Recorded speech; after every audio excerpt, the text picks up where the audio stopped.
শেফা 30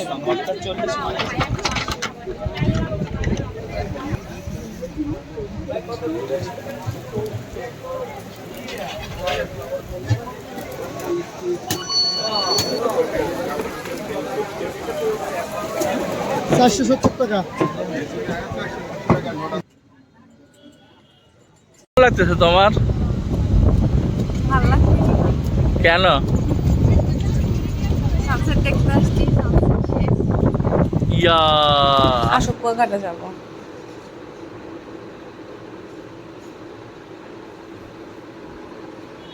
যেতে ইচ্ছা করে না? হ্যাঁ, যেতে ইচ্ছা করে না? হ্যালো এভরিওয়ান, আসসালামু আলাইকুম। আশা করি সবাই ভালো আছেন। তো এটা আমাদের কুয়াকাটায় দ্বিতীয় দিন। আজকে আমরা যাব রাখাইনপল্লীতে। তো সকাল সকাল ঘুম থেকে উঠে আমরা রেডি হয়ে গেলাম। এটা হচ্ছে আমাদের হোটেল, আর বাইরের লুকটা ঠিক কেমন ভিডিওতে তো আপনারা দেখতেই পাচ্ছেন। তো আমরা চলে এলাম খাওয়া দাওয়া করতে রেস্টুরেন্টে। নাস্তা করতে আসছো? নাস্তা পাও নাই? এখন খুশি? বন্ধু তোরে লাইগা রে আমার তো নজর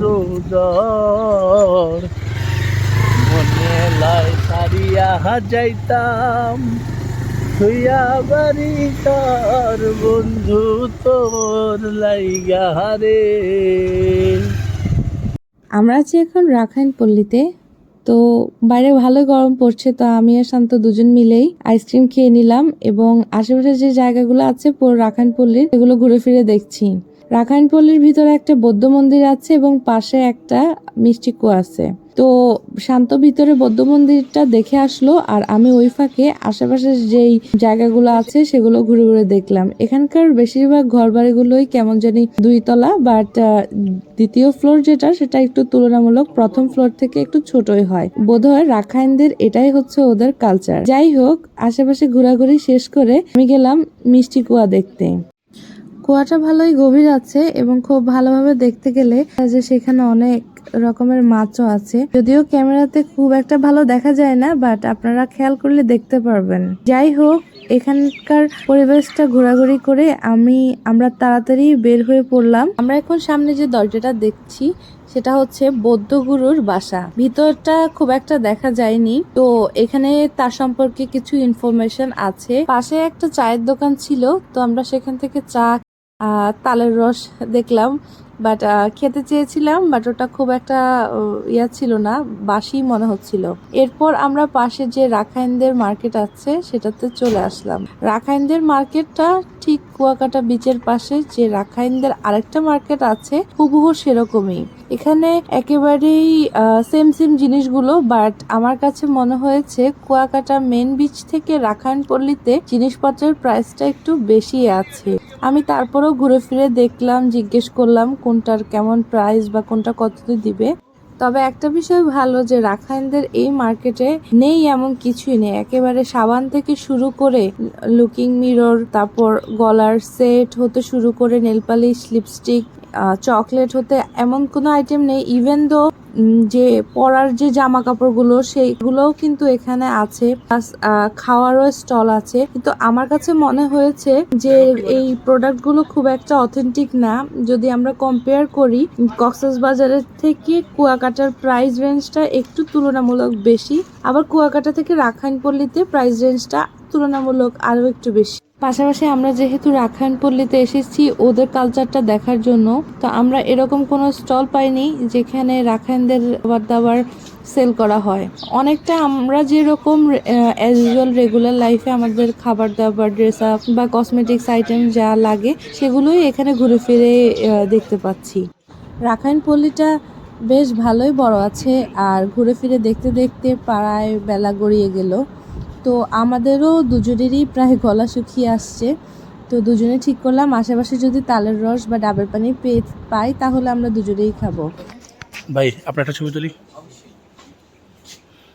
এই এলাকায় এই লোকটা সবচেয়ে বেশি স্মার্ট দেখলাম। চমৎকার। আপনার নাম কি? আমার নাম রাব্বি। রাব্বি ভাই, চমৎকার। তো খাওয়ার জন্য আমরা চলে এলাম আমিরুল ভাইয়ের দোকানে। আমুল ভাই,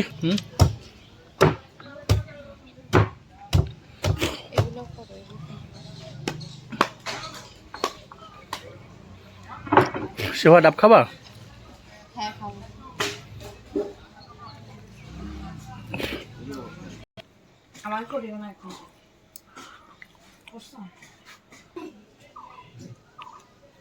ভালো লাগতেছে? কত করে গ্লাস? 20 টাকা। এই দুটো দেয় কি করো? মানে 50 টাকায় পুরো এক বোতল দিতে পারে, হাফ লিটার। এটা খাইলে একদম। এ কিন্তু বাইক চালাইবো। হ্যাঁ, সমস্যা নেই। এখানে রাখো, এখানে রাখো এটা। তুমি এবার আমি একটু খাবো, আগে তোমার তুমি খেলো। নারকেল খাবেন? শক্ত হয়ে গেছে বেশি। খাও।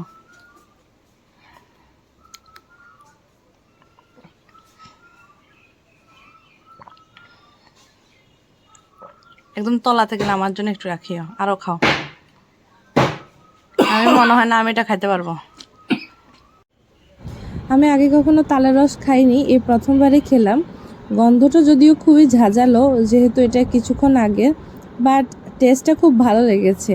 তো খাওয়া শেষ করে ভাবছিলাম বলবো যে না আরেক গ্লাস খাবো, পরে আর বলি যে যদি আবার দেখা যাচ্ছে যে ঘুম ঘুম লাগে, যেহেতু আমরা বাইকে করে বিচ পর্যন্ত যেতে হবে।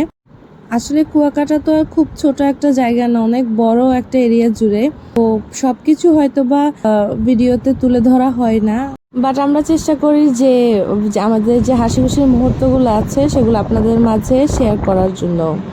তো আমরা সেখান থেকে রাখানপল্লী থেকে বিচ পর্যন্ত আসতে আমাদের প্রায় বিকাল হয়ে গিয়েছে। তো এরই মাঝখানে আমরা আমাদের লাঞ্চটা সেরে নিলাম, যদিও সেই ফুটেজগুলো আমরা ভিডিওতে রাখিনি। এরপর আমরা দুজনের সাথে বেশ কিছুক্ষণ কথা বললাম, নিজেদের ছবি তুললাম। এরপর ঘোরাঘুরি শেষ করে দুজনে হোটেলের উদ্দেশ্যে রওনা দিলাম। আর আপনারা দেখতে পাচ্ছেন যে প্রায় সন্ধ্যা হয়ে আসছে। তো যেহেতু সন্ধ্যা হয়ে গিয়েছে, তো আমরা দুজনে ঠিক করলাম যে আচ্ছা ঠিক আছে, তাহলে আমরা সন্ধ্যা নাস্তাটা করেই যাই।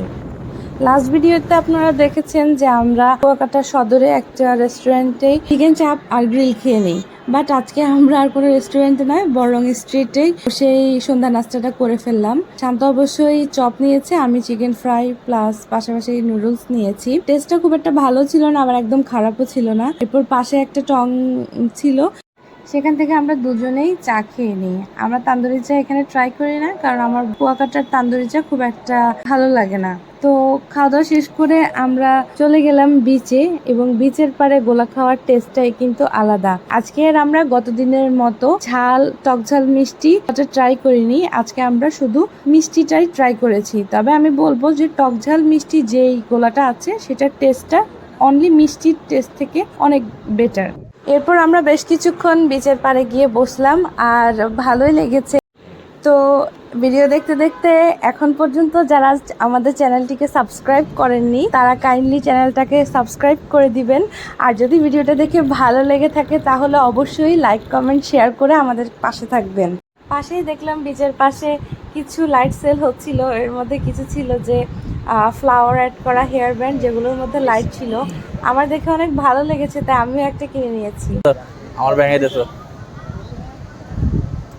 বেশ কিছুক্ষণ বিচের পাড়ে সময় স্পেন্ড করার পর আমরা দুজনে ফিশ ফ্রাই এর মুভ করি। তো ফিশ ফ্রাইতে আজকে দেখলাম যে অনেক রকমেরই মাছ আছে, যদিও আমার কাছে কাঁকড়াটাই বেস্ট মনে হয়েছিল লাস্ট দিন। তো আমি আজকেও ঠিক করেছি যদি খাই তাহলে কাঁকড়াই খাবো। তো এর পাশাপাশি আমরা স্কুইড নিয়েছিলাম, ওটার টেস্টটাও খুব ভালো ছিল।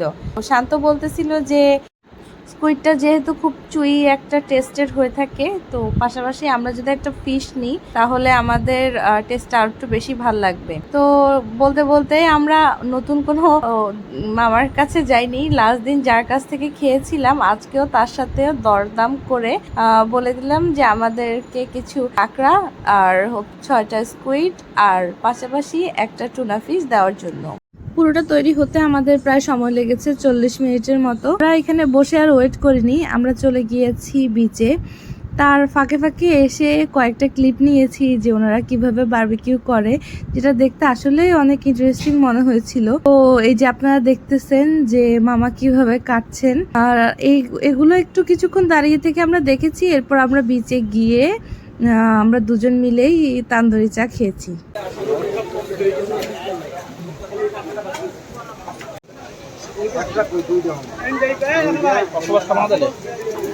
না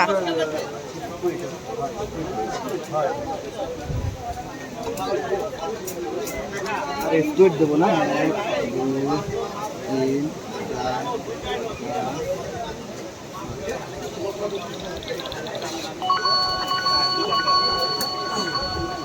কারা আর একটা দিয়ে দিলাম। ধন্যবাদ আপনাকে।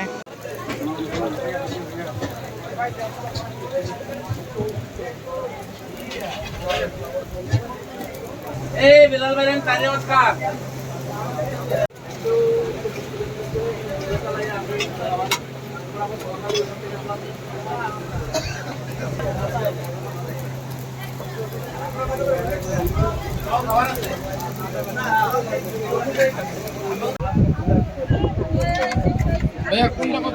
ভাই তান্দুরি চা 30।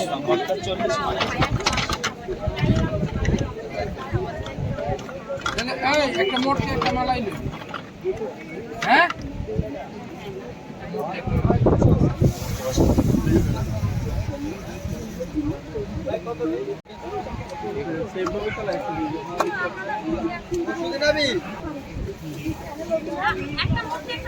আমাদের হচ্ছে 2টা চা।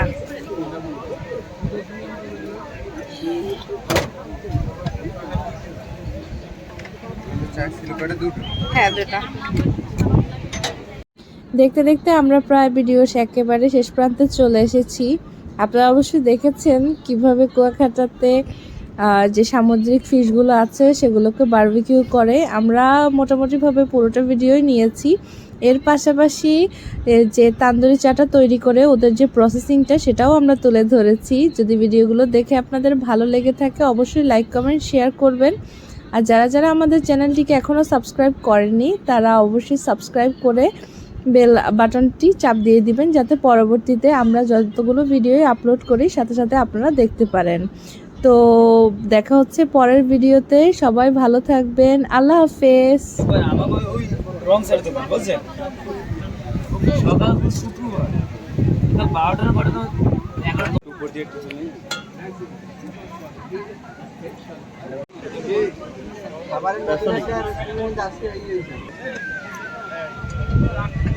আচ্ছা ওই আঙ্গো পাপুদার না এখন খাও। সস লাগবে বলি। সস লাগবে না তুমি নাও। আমি বিসমিল্লাহ করে আমার